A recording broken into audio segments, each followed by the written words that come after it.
everyone, and now that I've returned to the world of Adamant Lives, there's a joke a friend really wanted me to say. She was quite adamant about it.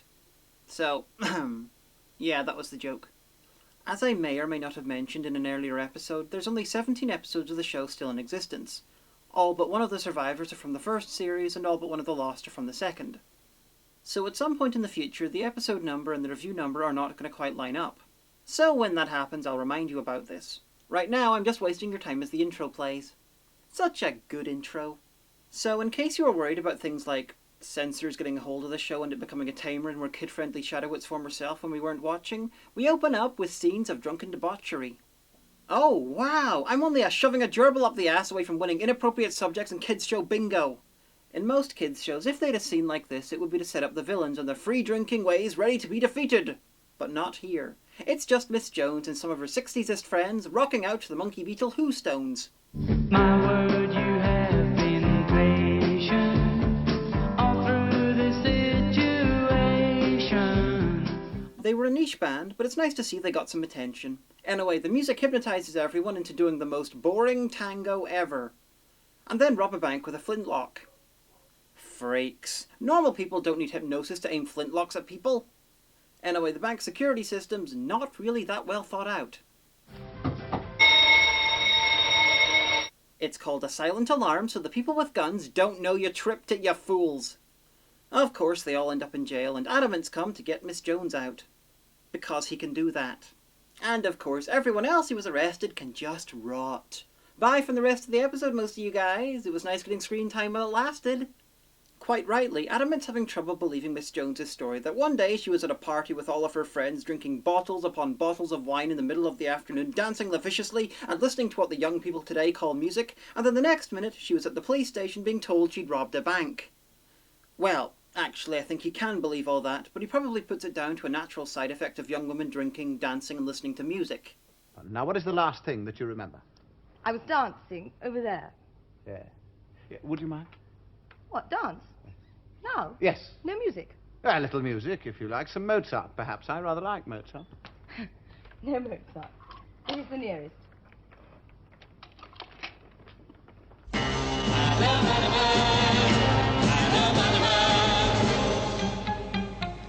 Bold. We don't seem to have advanced very far since the Cremorne Gardens and the Argyle Rooms. So Adamant seems to automatically work out that the music is the key. Usually that'd be a sign that he just really doesn't like modern music, but because he's sometimes a plot-based savant, he's right. They play the music and he's not only right, but somehow he's also immune to the powers of the song. I'm not sure if it's more likely that the hypnosis is based on the taste of the listener, or if there's just some hypnotized left in her system. I'm pretty sure hypnosis doesn't work in either of those ways, so I hope the explanation's good. But it'll have to wait because he's about to assault her. I fucking love this show. It's like they took everything that today that you're not supposed to show kids and turned it into a very entertaining DVD. Adamant heads back to the police. All the other teens have got away because of lawyers and parents and shit. So I'm going to have a difficult enough job making anything stick. They went into a bank armed with a pistol. I don't care if it's too old to work. You can make that stick quite easily. But then again, maybe I have weird standards about this. I only come from a place where a man was once shot dead by the police for walking home with a threatening-looking replacement leg for his dinner table. So they're able to track down a teen who works for the company that made the record, and the plot is on. But before Adam can get to killing record executives, the guy who put the record on at the party has broken into Miss Jones's house to demand it back. In the loudest way he possibly can. I haven't got it. I gave it away. You did what? Who did you give it to? Come on, I want to know! He demands to know who she gave it to, but seeing as she only has one actual friend, Adamant, it really should be pretty fucking obvious who she gave it to. Anyway, why doesn't she just tell him? This guy's threatening to hurt or kill her. If she tells him and he gets himself killed trying to get it back from Adamant, then that's hardly her fault. She could even warn him about Adamant. This dumbass wouldn't listen. Name! I gave it to Adamant. Oh, thank you. So this guy, who's sweating, versus Adamant. Well, this promises to be a short fight.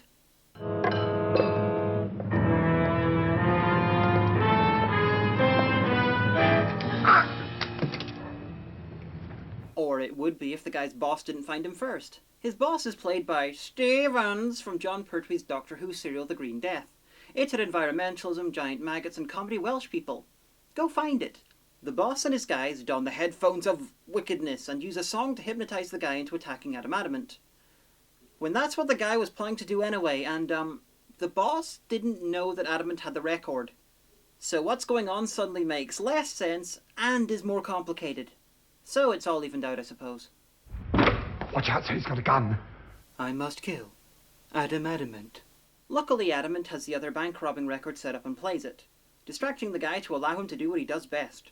Cause pain. Of course, the music hypnotizes Sims, so he's got to be assaulted as well. Adamant, what a guy. Assaulting his manservant for his own good. Of course, Sims will have to pay for the damage caused to his floor when the gun went off, but that's only fair. And the guy gets away before being killed, Nico Bellic style.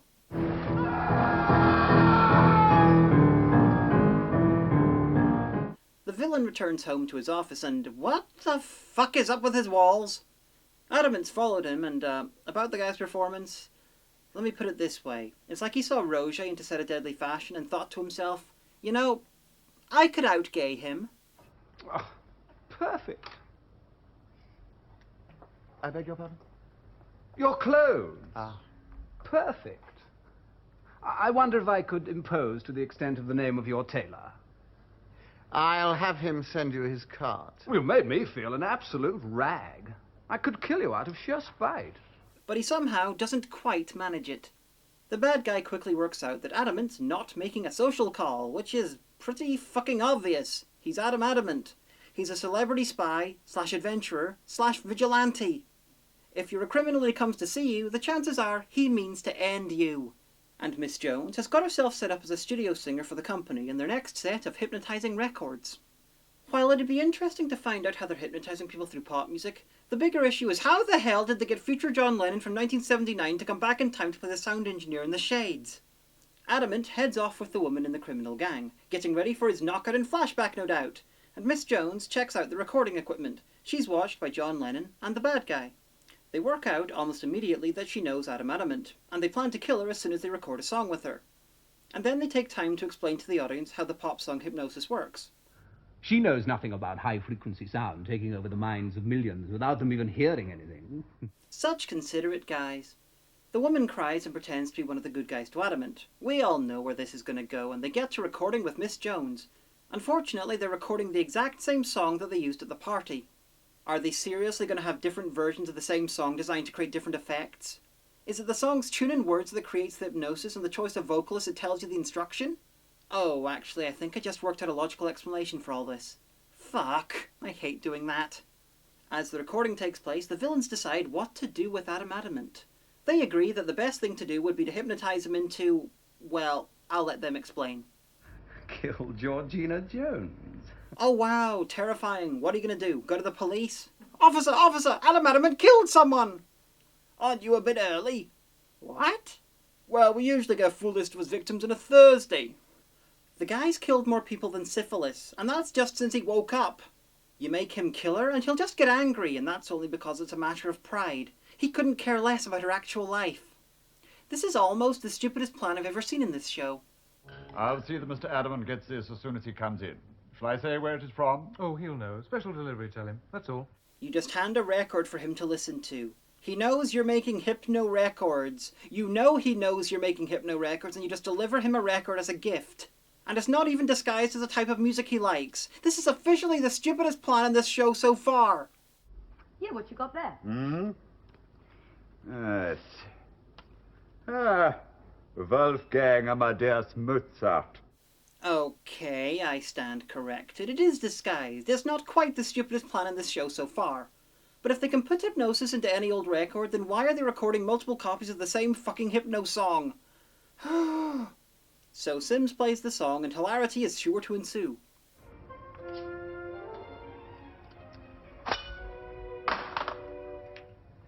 Sims? Here's Sims! Don't play that game. Creepy. I'm not entirely sure if he's going for funny, scary, brain dead, or just brain damaged. Either way, it sorta works. And, did the record just tell people to kill each other? If so, why wasn't she affected? Did it tell him just to kill her? If so, that's pretty exact. And if it tells people to kill her, then why wasn't Adamant affected? Oh, it must be a one-shot hypno record. So Adamant returned home and then he saves her, and since there's less than 15 minutes left, we get to see the villains discuss why they're doing all this shit. Something about causing chaos and controlling people's tastes and just about everything. The villain then starts to jump around, trying his best to pretend to be his new idol, Adamant. I'm absolutely shredded about not getting his tailor, though. And then it just degenerates into a bitch fest between the two villains. One that's so serious that it could only be stopped by an Adamant-based attack. But how can you stop an Adamant-based attack? Simple! Get a woman to hit him on the back of the head. Easy, really. To deal with.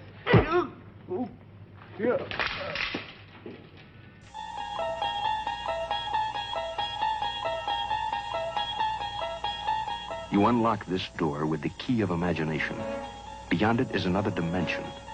A dimension of sound. A dimension of sight. A dimension of mind. You're moving into a land of both shadow and substance, of things and ideas. You've just crossed over into the Twilight Zone. Adamant gets mocked by the villain as John Lennon plans to kill Sims and Miss Jones with a new type of sound weapon that he's developed. Sound bombs. It's a new way to kill all life in the city without destroying a single building. No debris, no fallout, everything left intact. They've perfected a bloody sound weapon. You do realise you can get the same effect by playing Double Fantasy really loud. And I've seen Biggles, it'll just turn everything to 3-year-old cardboard. They play the killer noise. Adamant still manages to sword fight with his brains leaking out his urethra as Miss Jones gets into the control room. Long story short, the villain who'd never got into a sword fight in his life really shouldn't have tried to get into one with Adamant, brain leakage or not. And John Lennon gets stabbed by his girlfriend, because he was a dick. Which is a bit of an anticlimax, really. This was a classic episode of the show. Another good example of the insanity and distilled 60s-ness you get when you watch it. It was just a little surreal seeing a bad guy who was basically John Lennon circa the late 70s. And of course seeing Jerome Wills play a gay, pop music-y version of the same guy played in The Green Death. He even used evil sounds in that.